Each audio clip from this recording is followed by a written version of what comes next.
सबैजनालाई स्वागत छ मेरो भिडियोमा। आज मैले क्लास 8 को स्टुडेन्टको लागि रेनबो सेटबाट यो इलेक्ट्रिसिटी एन्ड म्याग्नेटिजम च्याप्टरको एमसीक्यूहरु लिएर आएको छु। ल हामी यो भिडियोमा अगाडि बढौं। 1 number, which of the following is a natural magnet? तलका मध्ये प्राकृतिक चुम्बक कुन हो? यसलाई चाहिँ गेस गरौँ त, ल के होला यसलाई गेस गरौँ त।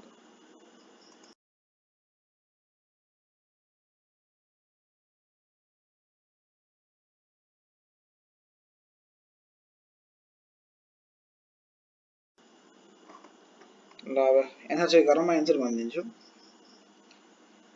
अब पहिला प्राकृतिक चुम्बक भनेको अथवा नेचुरल म्याग्नेट भनेको के हो भन्दिन्छु है। यो के हुन्छ भन्दाखेरि यो अर्थको क्रस्ट भनेको मलाई थाहा छैन। क्रस्ट भनेको अर्थको इन्टरनल पार्ट। क्रस्ट थुप्रै लेयरहरु, क्रस्ट भनेको जस्तो अर्थ चाहिँ थुप्रै लेयरहरु मिलेर बनेको हुन्छ। त्यो लेयर मध्ये एउटा क्रस्ट पनि हो। अर्थको जुन क्रस्टको जुन अर्थ हो, जुन क्रस्ट हुन्छ, त्यो क्रस्टको सर्फेसहरुमा यो नेचुरल म्याग्नेटहरु पाउन गरिन्छ।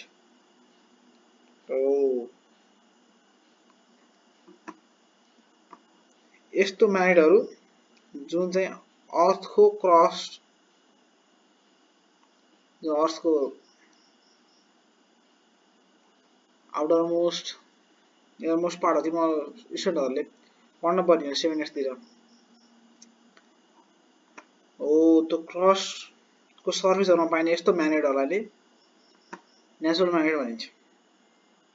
यस्तो म्याग्नेट्सहरु जुन चाहिँ अर्थको क्रस्टको सर्फेसहरुमा पाइन्छ। भनेपछि के होला? भने लोरिस्टोन है। लोरिस्टोन चाहिँ अर्थको क्रस्टको सर्फेसहरुमा पाइन्छ है।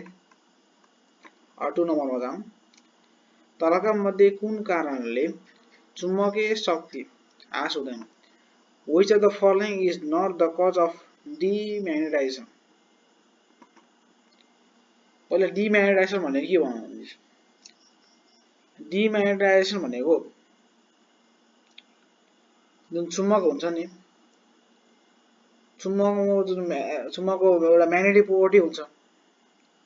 म्याग्नेटिक प्रोपर्टी भनेको अब जुन चुम्बकले आइरनलाई एट्र्याक्ट गर्छ, फलामहरुलाई जुन एट्र्याक्ट गर्ने जुन एउटा पावर भनौं, जुन एउटा शक्ति हुन्छ, त्यो शक्ति चुम्बकले गुमायो। भनेर चुम्बकले त टास्ने, चुम्बक फलामहरुसँग टाँसिन्छ। अब चुम्बक चाहिँ त्यो आफ्नो चुम्बकीय शक्तिले गुमायो। जुन टाँसिने फलामहरुसँग टाँसिने जुन चुम्बकीय शक्ति छ, फलामहरुसँग टाँसिने जुन चुम्बकीय शक्ति छ, त्यसलाई गुमायो भने त्यसलाई डिम्याग्नेटाइजेसन भनिन्छ। अथवा चुम्बकले the process of losing magnetic property by magnet is called demagnetization. म्याग्नेटले आफ्नो म्याग्नेटिक प्रोपर्टी भनेको चुम्बकीय तत्व अथवा त्यो सामान्य भाषामा भन्दा चाहिँ चुम्बकले जुन आफ्नो टाँस्ने अथवा टाँस्ने जुन एउटा शक्ति हुन्छ, त्यसलाई गुमायो भने के भन्छ? डिम्याग्नेटाइजेसन भनिन्छ। त्यो डिम्याग्नेटाइजेसन फेरि थुप्रै कारणले हुन्छ। एउटा हामीले चुम्बकलाई हामीसँग चुम्बकलाई हामीले जलाइदियौं भने त्यो चुम्बकले आफ्नो म्याग्नेटिक प्रोपर्टी लस गर्छ। त्यो चुम्बकसँग जुन आफ्नो म्याग्नेटिक प्रोपर्टी थियो, जुन टाँसिने शक्ति थियो, त्यो लस गरिदिन्छ के। हामीले चुम्बकलाई के गर्यौं? हिट गर्यौं भने पनि के हुँदो रहेछ? डिम्याग्नेटाइजेसन हुँदो रहेछ। एउटा कन्डिसन हो है। के कन्डिसनमा डिम्याग्नेटाइजेसन हुन्छ भने पनि एक्जाममा आउने गर्छ। क्वेशनले भने which of the following is not, तलका मध्ये कुन चाहिँ डिम्याग्नेटाइजेसनको कारण होइन भने है, चुम्बकीय तत्व हराउनुको कारण कुन चाहिँ होइन भने है, हिटिङ द म्याग्नेट त हो। हिटिङ द म्याग्नेट गर्यो भने चुम्बकीय तत्त्व हराउँछ। अब keeping the magnet by facing north south direction, यसले गर्दा चाहिँ चुम्बकीय तत्त्व हराउँदैन। अब ह्यामरिङ द म्याग्नेटले हाने त ह्यामरले हाने भने पनि के हुन्छ, चुम्बकीय तत्त्व जान्छ। अब त्यही चुम्बकलाई हामी इलेक्ट्रिसिटी बिजुली पास गर्दै भने पनि के हुन्छ, त्यो पनि डिम्याग्नेटाइजेसन हुन्छ। तर keeping the magnet by facing north south direction गर्यो भने डिम्याग्नेटाइजेसन हुँदैन। त्यही भएर के हुन्छ सेन्सर भन्दाखेरि keeping the magnet by facing north south direction, चुम्बकलाई त्यो एउटा हुन्छ के नर्थ साउथ डाइरेक्सनमा राखेर गऱ्यो भने चुम्बकको त म्याग्नेटिक बडी लसै हुँदैन क्या।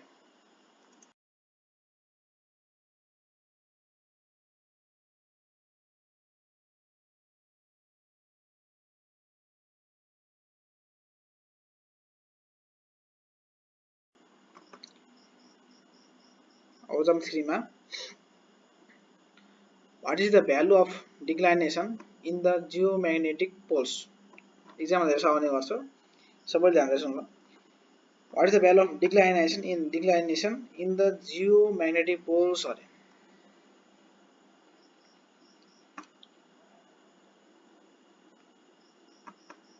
एउटा इंक्लिनेसन हुन्छ, अर्को डिक्लिनेसन हुन्छ। यसको एन्सर हुन्छ 0 डिग्री। 0 डिग्री यसको answer.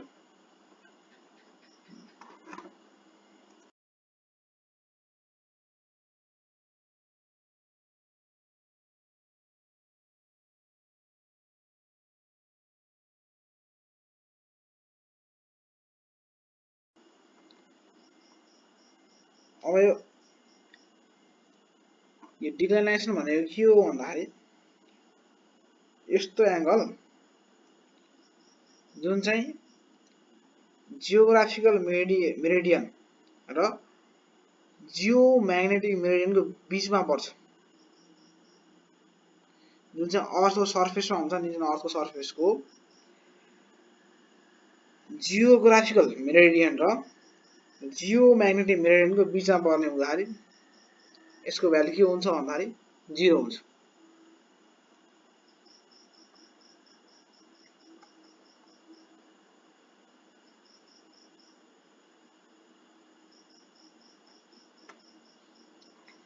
Phone number, what is called for the angle made by the needle of freely suspended magnet with horizon at any place, कुनै ठाउँमा स्वतन्त्रपूर्वक झुन्डाएको चुम्बकीय सियोले क्षितिजसँग बनाएको कोणलाई के भनिन्छ अरे। यस्तो एंगल मेड बाइ निडल सियोले, कुनै पनि सियोले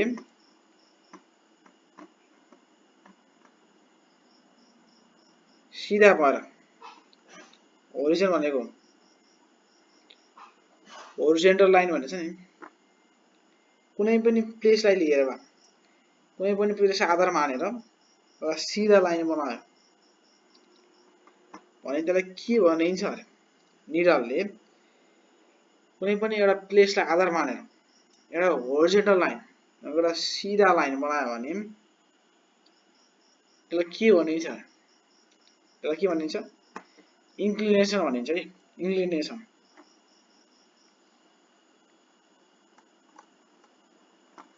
Of 5 number, what is the value of inclination at geomagnetic equator?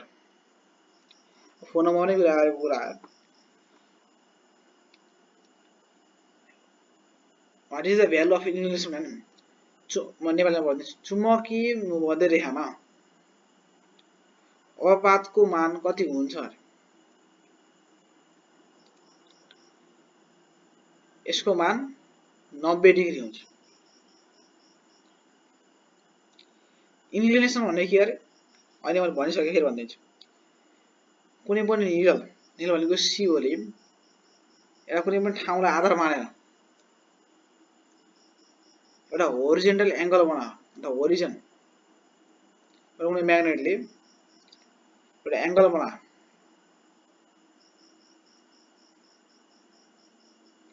कुनै पनि म्याग्नेटले एउटा यस्तो एंगल बनायो एकदम स्ट्रेट के सीधा के अब सीधा भनेपछि 90 डिग्री के हुन्छ त स्ट्रेट हुन्छ हुँदैन त्यसैले भने सम्झे पनि भयो 90 डिग्री त सधैँ स्ट्रेट हुन्छ सीधै स्ट्रेट लाइन 90 डिग्री भनेको त्यो भनेर सम्झे पनि भयो अथवा इन्क्लिनेसन भनेको सम्झेको 90 डिग्री भनेर सम्झिहाल्छ एक्जाममा धेरै आउने गर्छ यो अब 6 नम्बरमा जाम Which wire return the electric current after the consumption of electricity by electric equipment? विद्युतीय उपकरणले विद्युत खपत गरेर कुन तार हुँदै विद्युत फर्किन्छ वायर पनि तीन टाइपका वायर छन् एउटा अर्थिङ वायर अर्को लाइभ वायर न्यूट्रल वायर अब त्यसमध्ये क्वेशनले भने कुन चाहिँ वायरले इलेक्ट्रिक करेन्ट रिटर्न गर्छ के after the consumption of electricity by electric equipment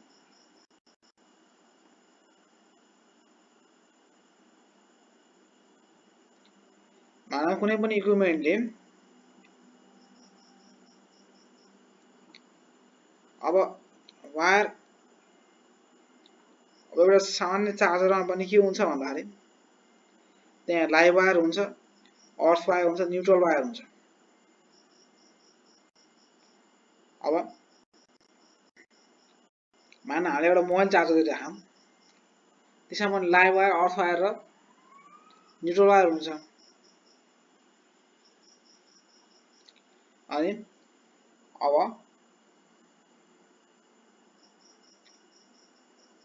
जति चाहिएको थियो इलेक्ट्रिक कन्जम्सन भनेको बिजुली जति चाहिएको थियो आफ्नो मोबाइलले लिन्छ आवश्यक पर्ने जुन इलेक्ट्रिक जति आवश्यक थियो त्यति बिजुली त मोबाइलले लिन्छ अब जुन आवश्यक छैन नि त्यो आवश्यक नभएको जुन इलेक्ट्रिसिटी छ त्यो इलेक्ट्रिसिटी हाम्रो मोबाइलमा जुन आवश्यक पर्दैन जुन चार्जिङ अब हाम्रो मोबाइल फुल भइसक्यो अब फुल भएछ त धेरै चाहिँदैन हाम्रो फुल हुने भइसक्यो अब त्यसपछि हाम्रो मोबाइलको चार्जरमा पनि लाइभ वायर अथवा न्यूट्रल वायर हुन्छ अनि के गर्छ भन्दाखेरि त्यो त्यहाँको न्यूट्रल वायरले के गर्छ भन्दा त्यो जुन इलेक्ट्रिसिटी आउँछ नि पहिला त इलेक्ट्रिसिटी आएको हुन्छ नि त आइरहेको हुन्छ त्यो आइरहेको इलेक्ट्रिसिटीलाई के हुन्छ न्यूट्रल वायर फेरि ब्याक गराइदिन्छ रिटर्न गर्छ कि इलेक्ट्रिक करेन्टलाई फेरि रिटर्न गरिदिन्छ क्या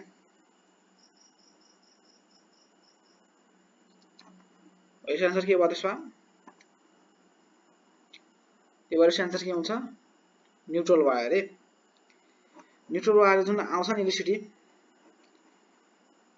त्यसलाई कन्ज्युम गर्यो के इलेक्ट्रिसिटी लियो अथवा बढी भयो भनेर बुझ्नु भयो इलेक्ट्रिसिटी लिएपछि त्यसलाई फेरि रिटर्न केले कुन चाहिँ वायरले गर्छ भन्दाखेरि न्यूट्रल वायरले गर्छ के अब 7 मा जाम which is the unit to measure electricity consumption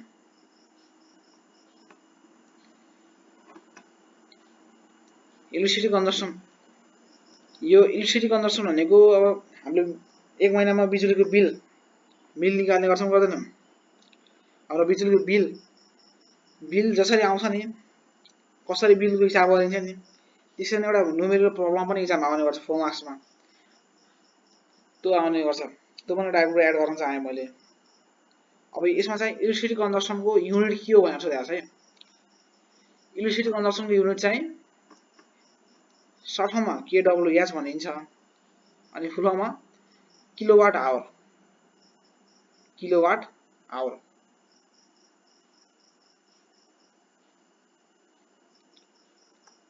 अब 1 मा जाम which is a safety device used in domestic wiring. Domestic वायरिङमा युज हुने सेफ्टी डिभाइस के हो भन्दाखेरि फ्यूज चाहिँ यस्तो सेफ्टी डिभाइस हो जुन चाहिँ डोमेस्टिक वायरिङमा युज हुन्छ। अब यसमा जाम electric light bulbs are connected in parallel combination in household electrification. Why? किन चाहिँ इलेक्ट्रिक बल्ब्सहरु हाम्रो युज हुने बल्ब्सहरु हुन्छ तिनीहरु चाहिँ प्यारलल कम्बिनेसनमा कनेक्टेड जोइन हुन्छन् अरे कनेक्टेड हुन्छन् अरे किन अरे हाम्रो घरमा युज हुने बल्ब्सहरु किन चाहिँ प्यारलल कम्बिनेसन मा कनेक्टेड हुन्छन् अरे किन होला आन्सर सुरुमै छ answer each bulb can be operated by separate switch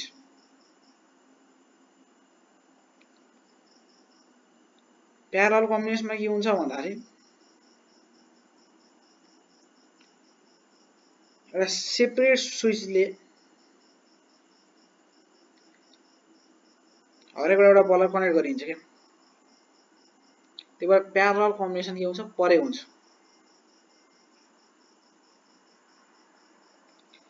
parallel सायद स्टुडेन्टहरुले 7 क्लासमा पढेको हुनुपर्छ दुई टाइपको कम्बिनेसन हुन्छन् एउटा सिरियस अर्को प्यारलल कोकोले प्यारलल लाइन भनेर थाहा छैन सबैलाई म्याथमा पढ्ने भने चाहिँ प्यारलल यस्तो लाइन जुन कहिले पनि मिट हुँदैन त्यसैले नै प्यारलल कम्बिनेसन ट्याक्कै त्यस्तै नै हुन्छ भनेको हरेक बल्बलाई एउटा फरक स्विच हुन्छ के अब यसो गरेर मलाई लाग्छ धेरै रिसाइ गर्न पर्दैन होला अब हामीले एउटा स्विच खोल्यौं भने एउटा बत्ती बल्छ बोल्दैन घरमै हामीले डेली आफै गरिरहेको काम हामीले एउटा स्विच खोल्यौं भने एउटा बत्ती बल्छ बोल्दैन ओ किन त्यस्तो भएको भन्दाखेरि त्यहाँ प्यारलल कम्बिनेसन के भन्छ पर्यो भन्छ त्यसकारणले इलेक्ट्रिक बल्ब्सहरु के हुन्छ भन्दाखेरि प्यारलल कम्बिनेसनमा कनेक्टेड हुन्छन् हाम्रो घरहरुमा अब 10 मा जाम what is called for a device used to increase or decrease the voltage of alternating current विद्युतीय भोल्टेजलाई गडबड गर्ने उपकरणलाई के भनिन्छ यो पोल भनेको थाहा यो बिजुलीको पोलहरु देशो सबैले देखेको हो बिजुली पोलहरु हो त बिजुलीको पोललाई इङ्ग्लिशमा ट्रान्सफर्मर भन्छ के हो त बिजुलीको पोलबाट नै त्यो भोल्टेजहरु इन्क्रिज पनि गर्न मिल्छ डिक्रिज पनि गर्न मिल्छ के त्यो भोल्टेज हुन्छ नि भोल्टेजलाई बढाउन पनि मिल्छ घटाउन पनि मिल्छ के यो ट्रान्सफर्मर भन्छ के त्यसलाई इङ्ग्लिशमा यो बिजुलीको पोलहरु हुन्छ नि त्यसलाई ट्रान्सफर्मर भन्छ हो त बिजुलीको पोलहरुबाट के गर्न मिल्छ भन्दाखेरि भोल्टेजलाई बढाउन पनि मिल्छ घटाउन पनि मिल्छ त्यहाँ करेन्टलाई ओ त्यो transformer is called for the device used to increase or decrease the voltage of alternating current विद्युतीय भोल्टेजलाई गडबड गर्ने उपकरणलाई के भनिएको रहेछ भन्दाखेरि ट्रान्सफर्मरले नै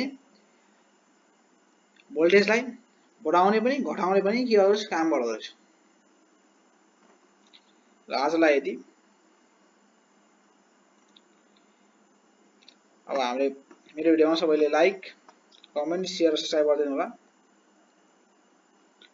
मैले अहिले एमसीयू मात्र लिएर आएको छु अब नेक्स्ट भिडियोहरुमा चाहिँ मैले भेरी सर्ट र लङ क्वेशनहरु ल्याउने छु धेरै स्टुडेन्टहरुले यो भिडियो त हेर्ने तर त्यसलाई लाइक कमेन्टहरु नगर्ने गर्दा रहेछन् तपाईहरुले लाइक कमेन्ट चाहिँ नगरिकन थाहै हुँदैन तपाईहरुले कमेन्ट गरेर नै हामीलाई थाहा हुन्छ कि अब स्टुडेन्टहरुले हेर्दा रहेछन् नि हाम्रो भिडियो स्टुडेन्टहरुले हेर्दा रहेछन् भने थाहा हुन्छ अनि कमेन्टहरु गरेर नयाँ नयाँ सुझावहरु दिने तपाईहरुलाई कुन विषयको अलि बढी गाह्रो लाग्छ हो त्यो विषयलाई तपाईहरुले कमेन्ट गरे भन्नुस् मलाई अब हामीसँग बोल्न त समर्थ छैन कमेन्ट गरेर भन्ने हो अनि अचल धेरै मान्छेले एउटा लाइक गर्न चाहिँ 1 करोडौं लाखौं पैसा दिए जस्तो गर्छ भिडियोहरु लाइक कमेन्ट शेयर सब्स्क्राइब चाहिँ गर्नुपर्छ के ल आजलाई यति नयाँ भिडियोमा फेरि भेटौँ ल बाई